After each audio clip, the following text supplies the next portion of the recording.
I thought my family stopped talking to me because of money. It was worse. I was staring at my phone when the process server knocked. 3 months of silence from my entire family, and now this. A restraining order filed by my own mother. The papers said I was a threat to her safety, that I'd made credible threats of violence, that she feared for her life. I read it twice, then a third time, because the words didn't make sense arranged in that order. My mother. The woman who still called me every Sunday, or used to before September, to ask if I was eating enough vegetables. I actually laughed. The process server, a tired-looking guy in his 50s, didn't. "Sir, do you understand the terms of this order?" he asked. I nodded, still reading. "Yeah, I understand that someone's lying." He left. I sat on my apartment steps holding those papers until the sun went down, trying to find the moment where my life turned into someone else's nightmare. The last time I'd seen my mother was at my father's funeral in August. We'd hugged. She'd cried into my shoulder and told me I looked just like him. Now, according to these papers, I was a danger to her. A monster. Someone she needed legal protection from. The cognitive dissonance was so extreme that my brain simply refused to process it. This had to be about money. Dad's estate, the house, his life insurance. My sister Amanda had always been competitive about that stuff, and my brother Nick, well, Nick did whatever Amanda told him to do. But a restraining order? That was insane even for them. I'd been teaching high school chemistry for 6 years when my father died. Esophageal cancer, stage 4, diagnosed too late. He was 61.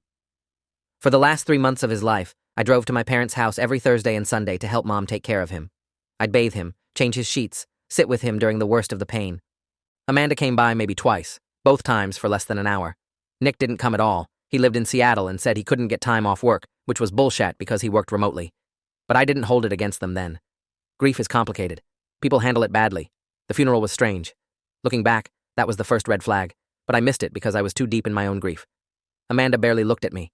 When I tried to talk to her about splitting the costs of the headstone, she'd said, "Lawrence is handling all that," and walked away. Lawrence, my uncle, Dad's older brother, who'd always been kind of a controlling presence in the family, but never outright malicious. Just opinionated. The kind of guy who still called once a month to give Dad advice on investments Dad never asked for. At the reception, I'd noticed him and Amanda having an intense conversation in the corner. Mom had been surrounded by her church friends, and when I approached, they'd all gone quiet. Not funeral quiet. Uncomfortable quiet. "Mom, you okay?" I'd asked. She'd smiled, but it didn't reach her eyes. "Fine, sweetheart. Just tired." That was the last time she called me sweetheart.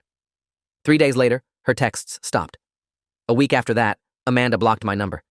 Nick sent one message. "Just give us some space right now." I'd assumed they blamed me for something, maybe for not being there more, or for being there too much, or for some grievance I couldn't even identify. And then I thought, the will. Dad's estate was probably more complicated than I'd realized. Maybe there was a life insurance policy I didn't know about. Maybe they thought I was getting more than my share. It was the only explanation that made sense. So I gave them space. I stopped calling. I sent one email to Mom asking if we could talk when she was ready. No response. I threw myself into work. September passed. October. Then, November 3rd, the process server showed up, and suddenly, space had turned into legal prohibition from being within 500 feet of Patricia Holloway. I called a lawyer the next morning, Michael Grayson, estate and family law, recommended by a colleague. His office smelled like leather and old coffee, the kind of place that charges by the quarter hour. He read the restraining order, then looked at me with the expression lawyers get when they're trying to figure out if you're lying. "Have you threatened your mother?" he asked. "No, never. I haven't even spoken to her in 3 months." "Any history of violence, altercations, arguments that got heated?" "No, we didn't even fight. She was my mom. We got along fine." He leaned back in his chair. "Mr. Holloway, restraining orders require evidence. Your mother had to present something to a judge to get this approved. Messages, witness statements, something. Then she lied, or someone lied to her. Do you have any proof of that?" I didn't. That was the problem. I had 3 months of ignored texts and calls, a funeral full of weird vibes, and a gut feeling that something was very wrong. None of that holds up in court. Grayson filed a motion to contest the order. The hearing was set for 3 weeks out. In the meantime, I did what any reasonable person would do. I started digging. I made a list of everything that had changed between August and November. Dad's death, the funeral, the silence, the restraining order, and threading through all of it. Lawrence. He was handling things. He'd been at the funeral, in the corner with Amanda. He was the executor of Dad's estate. I'd known that for years. It wasn't suspicious by itself. But the more I thought about it, the more I realized Lawrence had always been there, hovering at the edges of our family, offering help no one asked for. I drove past Mom's house on a Friday afternoon, staying on the public street, technically not violating the order. Her car was in the driveway. So was Lawrence's Mercedes.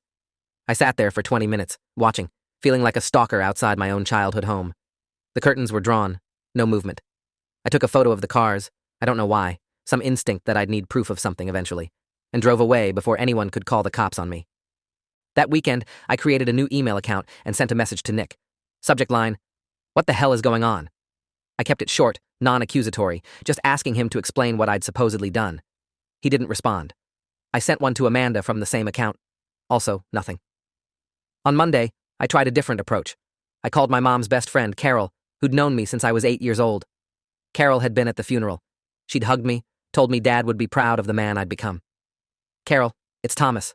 I need to ask you something." There was a pause. "Thomas, I don't think I should be talking to you." "Why not? What did I do?" "I can't. I'm sorry." She hung up. I sat in my empty apartment, phone in my hand, trying to understand. Carol had been at every Christmas, every birthday party, every family barbecue for 25 years. She'd taught me to ride a bike. Now she couldn't even stay on the phone with me. Whatever was happening, it wasn't just my immediate family. It was everyone. They'd all been told something, shown something, convinced of something that made me untouchable. The hearing was on a Thursday in late November. I showed up in a suit I'd bought for Dad's funeral, carrying a folder of printed text messages and emails that proved I hadn't been harassing anyone.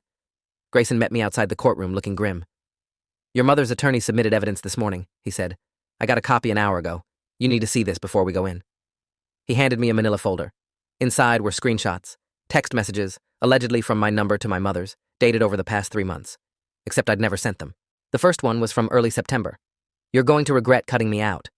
Then, mid-September. "I know where you live, Patricia. Remember that." October. "You think a locked door will stop me?" November, just days before the restraining order.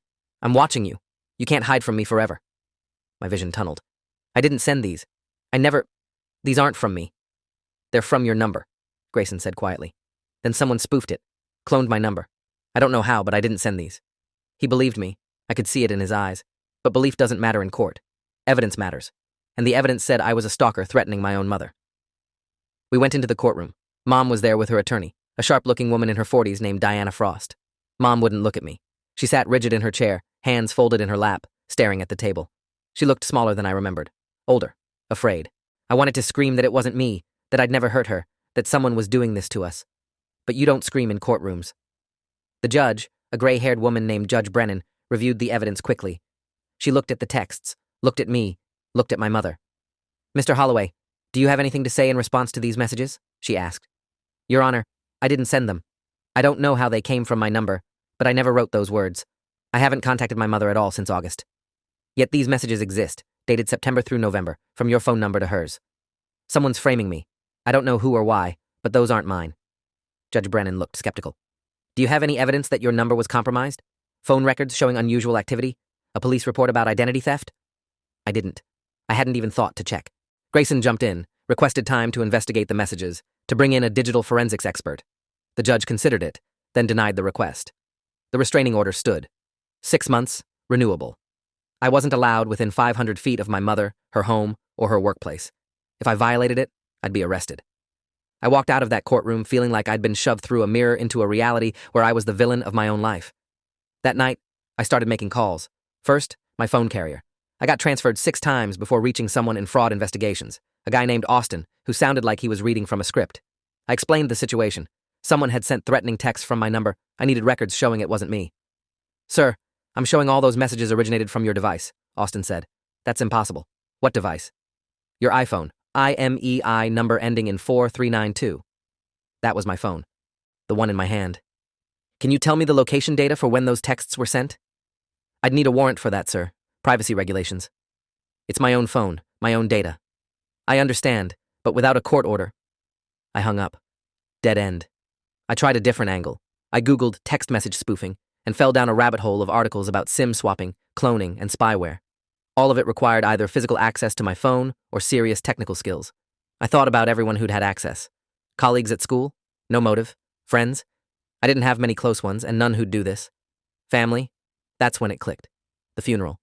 I'd left my phone charging in Dad's old office while I helped carry food into the house. I'd been gone maybe 30 minutes. Amanda had been in the house. Lawrence had been in the house. Anyone could have grabbed it, installed something, and put it back. I drove to a phone repair shop the next morning and asked them to check for spyware. The tech, a kid maybe 20 years old with purple hair, ran diagnostics for 30 minutes. "You're clean," he said. "No weird apps, no remote access software. Could someone have installed something and then removed it?" "Sure, but there'd be traces. I'm not seeing anything." Another dead end. I was running out of options and time. The restraining order meant I couldn't even drive past Mom's house anymore without risking arrest. I couldn't contact her, couldn't explain, couldn't defend myself. Whoever was doing this had isolated me completely. And the more I thought about it, the more I was sure. Lawrence. He had motive. Dad's estate. He had access. He was family. He'd been at the house. He had the technical knowledge. He'd worked in IT for 30 years before retiring. And he had influence over Mom, especially now that she was grieving and vulnerable. I needed proof. Real, undeniable proof. So I hired a private investigator. Diane Kovac came recommended by Grayson. Former cop, 20 years with the NYPD, now running her own firm. We met at a diner on a Monday morning. She was 50-ish, short gray hair, no-nonsense demeanor. I laid out everything. The funeral, the silence, the texts, the restraining order, my suspicions about Lawrence. "You think your uncle framed you to control your mother and the estate," she said. "I think someone did. He's the only one who makes sense." "What's the estate worth?" "I don't know exactly. The house, maybe 300,000. Dad had life insurance, pension, savings, probably close to $1 million total." She whistled. "That's motive. What do you want me to find?" "Proof. Phone records, financial transactions, anything that shows he's manipulating her, and I need to know what he's telling them about me." Kovac charged $200 an hour plus expenses. I had about 15,000 in savings. It would have to be enough. She started surveillance the next day. For 3 weeks, she followed Lawrence, documented his meetings with Mom and Amanda, pulled what public records she could. She reported back on a cold December afternoon. "Your uncle visits your mother 4 times a week," she said. "Always stays 2 to 3 hours. He's also been meeting regularly with a guy named Philip Strand, local attorney, specializes in estate law. And here's the interesting part. 2 weeks before your father died, Lawrence set up a new LLC. He's the sole owner. Called it Holloway Family Trust Management." "What does it do?" "That's what I'm trying to figure out. But I did find one transaction. Your mother transferred the deed to her house into the trust's name on October 15th. I felt my stomach drop. "She gave him her house?" "Not exactly. It's in the trust, which he controls. Legally, it's still hers, but he manages it. And if anything happened to her?" Kovac shrugged. "He'd be in position to make decisions. This is elder abuse, financial exploitation." "Maybe. But she signed the papers willingly, as far as I can tell. She had representation.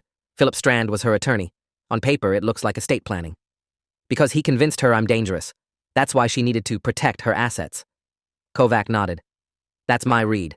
But proving he fabricated those texts is going to be harder. I'd need access to his devices, his accounts. That requires warrants, which require probable cause. So what do I do?" "You get evidence another way. Phone records won't help if he spoofed your number. That tech exists. But people make mistakes. They get sloppy. If he's manipulating her, he's probably communicating with others who are in on it. Amanda, maybe. Your brother. Find the weak link." I thought about Nick in Seattle. He'd always been passive, easily influenced. If anyone would crack under pressure, it was him. I booked a flight that night. Seattle was gray and cold when I landed on a Thursday morning. Nick lived in Fremont, a neighborhood I'd visited once years ago. I didn't have his exact address. He'd moved since then, but I had his employer's name from his LinkedIn. I parked near the office building and waited. 5 hours later, he walked out. He looked terrible. Thinner than I remembered, dark circles under his eyes, hunched shoulders.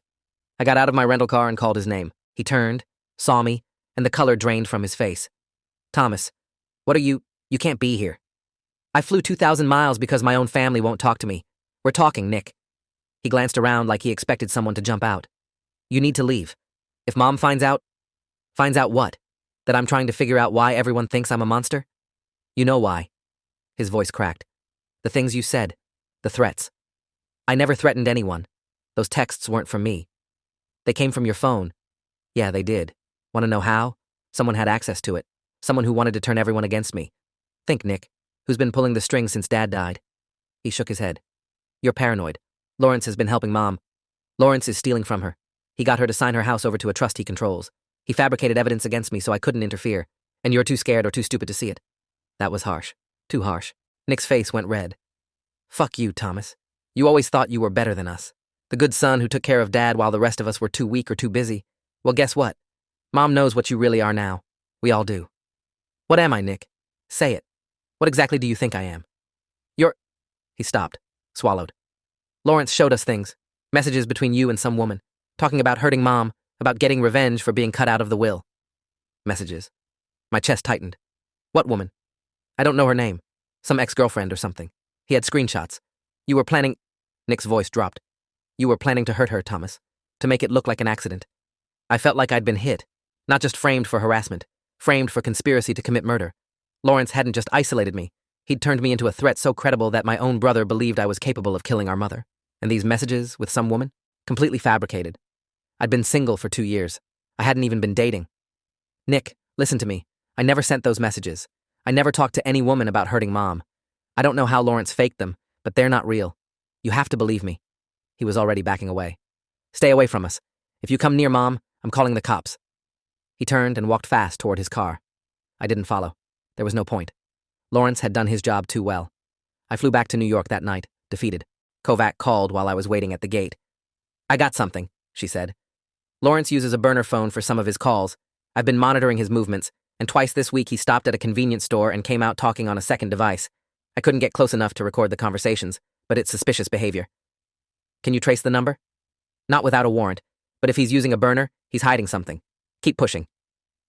I landed at midnight, exhausted and furious. In my apartment, I made a list of everything I knew. Lawrence had access to my phone at the funeral. Lawrence controlled Mom's finances. Lawrence had shown my siblings fake messages implicating me in a murder plot. Lawrence had a burner phone. But knowing and proving were different things. I needed something concrete, something undeniable. The next morning, I went to the police. Brooklyn's 78th Precinct, a brick building that smelled like burnt coffee and despair. I asked for someone in financial crimes. They sent me to Detective Daniel Reeves, a guy in his mid-40s with a wedding ring and tired eyes. What can I do for you? He asked. I explained everything. The restraining order, the fake texts, Lawrence's trust, the house transfer, the fabricated messages about murder. I expected skepticism, but Reeves listened, took notes, asked clarifying questions. You think your uncle is engaged in elder fraud and criminal impersonation? He said when I finished. Yes, and I think he's trying to frame me so I can't stop him. Reeves leaned back. Mr. Holloway, I'm going to be straight with you. What you're describing is possible but hard to prove. The texts, if they came from your device, we'd need a forensic analysis to show they were spoofed or sent remotely. That's expensive and time-consuming. The house transfer, if your mother signed willingly with an attorney present, that's not illegal even if she was influenced.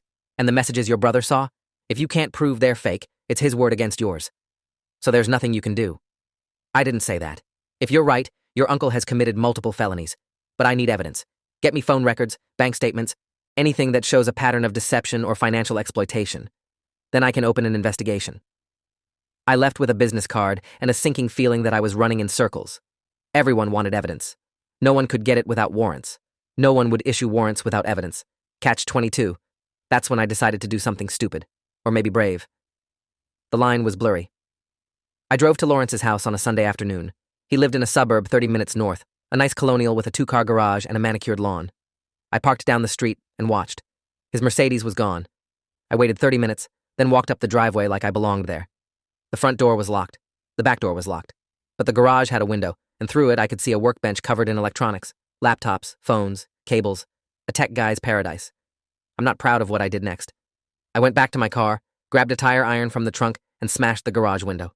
The alarm went off immediately, a piercing shriek that probably woke the whole neighborhood. I had maybe 3 minutes before cops showed up. I climbed through, cut my hand on broken glass, and grabbed the nearest laptop. It was password protected. I shoved it in my jacket anyway. There was a phone on the bench, an older model, not a smartphone. The burner? I grabbed that too. Sirens in the distance. I ran. I made it to my car, threw the stuff in the back, and drove. My hands were shaking so bad I could barely steer. Blood from the cut dripped onto my jeans. I'd just committed breaking and entering, theft, probably half a dozen other crimes, but I had his laptop.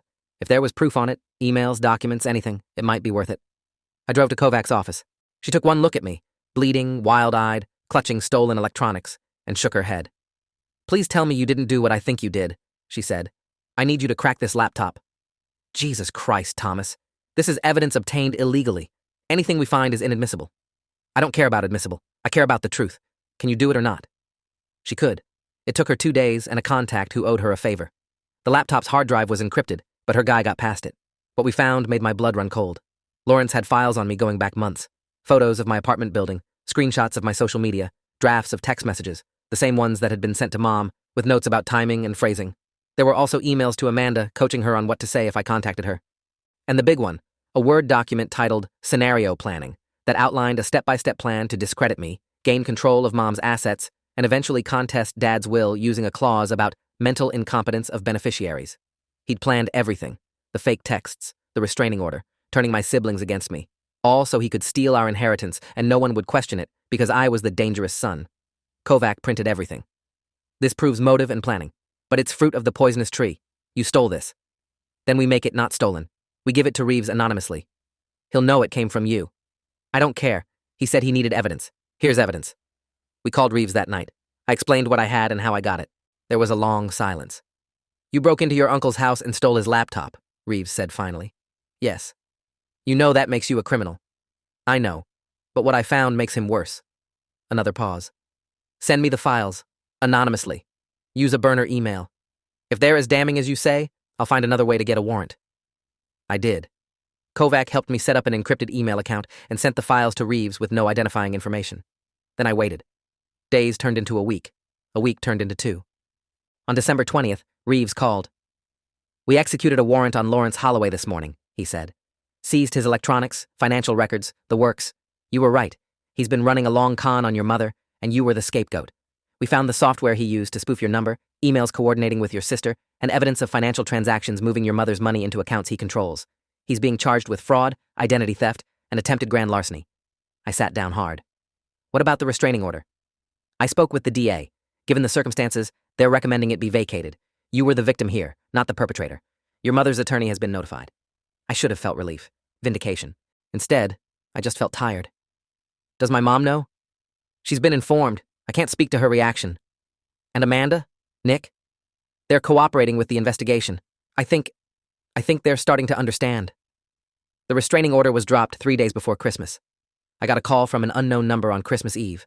I almost didn't answer. Thomas? It was Mom. Her voice was small, broken. Can you come over, please? I drove to the house I'd grown up in, the house I'd been legally barred from approaching for 2 months. Mom answered the door. She looked like she'd aged 10 years. Her eyes were red from crying. I'm so sorry, she said. I'm so sorry. We sat in the living room where I'd opened presents as a kid. She told me everything. How Lawrence had shown her the texts and convinced her I was having a breakdown from grief. How he'd said he could protect her assets from me until I got help. How he'd presented himself as the solution to a problem he'd created.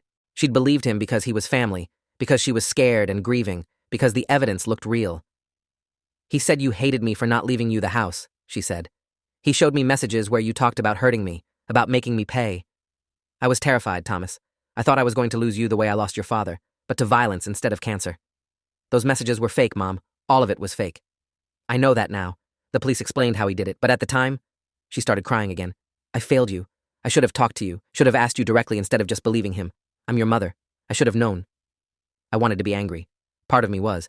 But mostly I was just sad. Sad that we'd lost months to Lawrence's manipulation. Sad that my father's death had been weaponized against us. Sad that trust, once broken, is so hard to rebuild. Amanda came over that afternoon. She couldn't look at me at first. I helped him, she said quietly. He told me you were dangerous, and I believed him. I encouraged Mom to file the restraining order. I thought I was protecting her. Why didn't you just ask me? Because he showed me those messages, the ones about planning to hurt her. He said you'd deny it, that you were sick and needed help but wouldn't admit it. And I wanted to believe him because... She swallowed hard. Because it was easier than admitting I hadn't been there for Dad. You were there every week, taking care of him while I made excuses. Lawrence made me feel like I was doing something important by protecting Mom from you. It was a lie, but it felt true. Nick called that evening, apologized from Seattle, said he was flying home for New Year's. The family was coming back together, piece by piece. But it was different now. Fractured. Some breaks heal clean. Others leave scars. Lawrence's trial was set for the following May. In the meantime, Reeves kept me updated on the investigation. They'd found over $200,000 that Lawrence had siphoned from Mom's accounts into his trust. He'd forged documents, created fake invoices for estate management services, and used sophisticated software to impersonate me across multiple platforms. The evidence was overwhelming.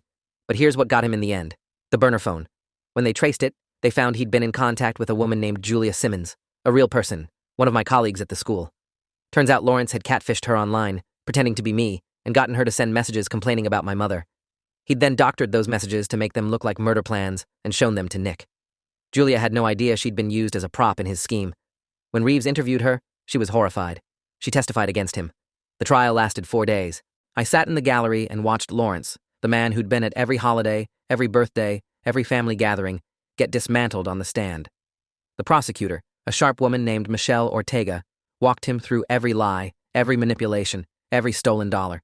His attorney tried to paint him as a concerned brother looking out for a grieving widow, but the evidence was too damning. The jury deliberated for 3 hours. Guilty on all counts. He got 8 years, restitution to my mother, and his name, the name he shared with my father, destroyed in the local papers. Some people said 8 years wasn't enough. Maybe they were right. But watching him led away in handcuffs, I felt something close to peace. Not happiness, not satisfaction, just the quiet knowledge that the truth had finally caught up to him. Mom and I have dinner every Sunday now. We don't talk about Lawrence unless we have to. She's in therapy, working through the guilt and the manipulation. Amanda comes too sometimes. Nick visits when he can. We're rebuilding, slowly, like a house after a fire. The foundation is still there, but everything else has to be reconstructed piece by piece. The restraining order is gone, but I kept a copy of it. Sometimes I take it out and read it, just to remind myself how close I came to losing everything. How easily truth can be twisted. How people you trust can be turned against you with the right lies told at the right time. I thought my family stopped talking to me because of money. That would have been simpler. Cleaner. Money is just numbers, and numbers can be divided. But it wasn't about money. It was about control, about exploitation, about a man who saw his brother's death as an opportunity and was willing to destroy a family to take it. He almost succeeded. If I'd been a little less stubborn, a little more willing to give up, he would have won. But I didn't give up. And now everyone knows what he really was.